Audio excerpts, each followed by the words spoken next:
আমরা বসনিয়ার একটা ছোট গ্রামে এসেছি। একটা পানির স্রোতধারা দেখা যাচ্ছে, পাহাড়ি নদীর স্রোতধারা ছোট। এটা এখানেও একটা মসজিদ দেখা যাচ্ছে।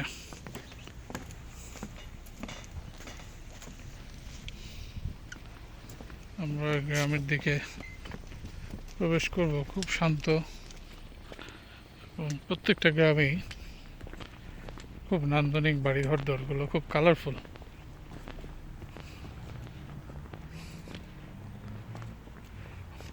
প্রত্যেকটা বাড়ির একটা করে উঠোন আছে। আমরা ফ্ল্যাট এসে দিয়ে যাই।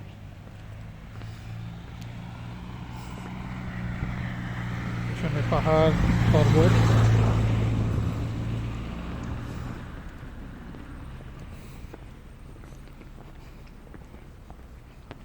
প্রত্যেকটা গ্রাম কিন্তু পাহাড় কেন্দ্রিক, অর্থাৎ পাহাড়ের গা বেয়ে মনে হয় যে বাড়িঘর গুলো সজ্জিত হয়েছে। এবং গ্রামের পথ কিন্তু প্রত্যেকটা বাড়ি চমৎকারভাবে সাজানো গোছানো। বাদিক দিয়ে উঠে গেলে বোধহয় পাহাড়ের দিকে উপরে উঠে গেছে। হ্যাঁ, ওই যে পাহাড়ের দিকে উঠে গেছে। এটা প্রত্যন্ত অঞ্চল, বসনিয়ার একটি গ্রাম। সাধারণত এখানে কোনো ট্যুরিস্ট আসে না, বা আসার কোনো প্রয়োজন আছে বলে অনেকে মনে করে না, কারণ এটা গ্রামীণ অঞ্চল। এখানে তো এটা বোধহয় কি, এটাকে আপেল গাছ নাকি? আপেল বোধহয় না। শুধুমাত্র আমরা হাইওয়ে থেকে একটু ভেতরে এসেছি যে গ্রামটা দেখার জন্য। খুব চমৎকার গোলাপ ফুল ফুটে আছে।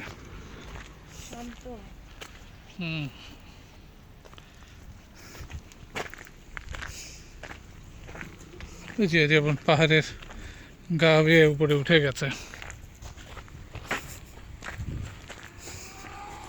তুজলা শহর থেকে বেশ কিছু দূরে এটা।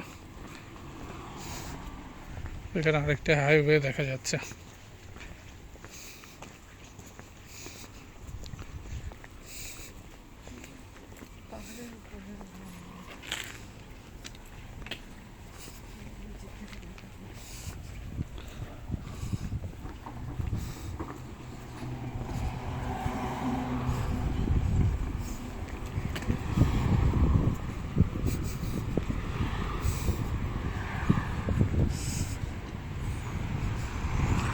এদের যে টালিগুলো আছে এগুলো মোরলেস সিমিলার, প্রত্যেকটা ডিজাইন বাড়ির এগুলো কিন্তু একদম সিমিলার ডিজাইনে। সবগুলোতে টালি দেখা যাচ্ছে। এটা ওদের আরেকটা হাইওয়ে রুট। এখানেও খাবারের দোকান আছে।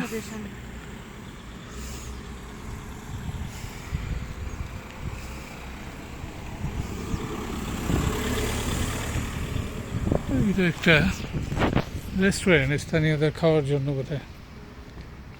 এরকম আরেকটা গ্রাম এদিকে চলে গেছে, এদিকে আরও গ্রাম। খুব চমৎকার একটা গ্রামে আমরা প্রবেশ করেছি।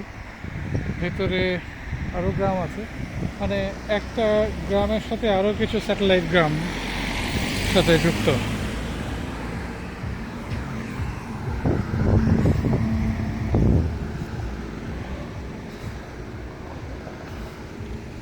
সুন্দর সুন্দর বাড়িগুলো, পেছনে পাহাড়।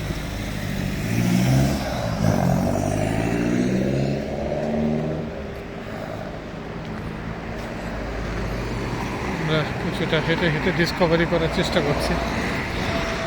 যেমন আমরা এই যে এদের কিন্তু একটা বাইরে রান্নাঘর থাকে, বৈশিষ্ট্য হচ্ছিল বাইরে কিন্তু একটা রান্নাঘর থাকে প্রত্যেকটা বাড়ির।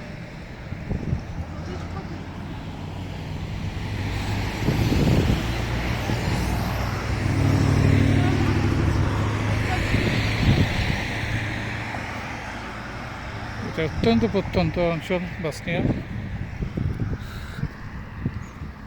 শুধুমাত্র এখানকার মানুষের জীবনযাত্রাকে আমরা নিজ চোখে দেখছি।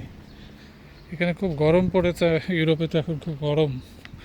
প্রত্যেকটা বাড়ির সামনে কিন্তু একটা ছোট্ট বসার জায়গা বা বৈঠকখানার মতন আছে।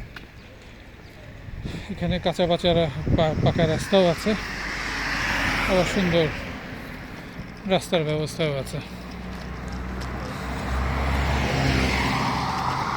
প্রত্যেক বাড়ির উঠানে কিন্তু নানা ধরনের ফল মূলের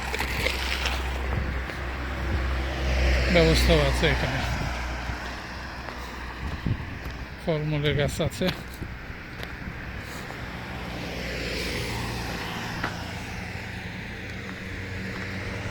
আমরা বসনিয়ার গ্রামের পথ ধরে হেঁটে যাচ্ছি।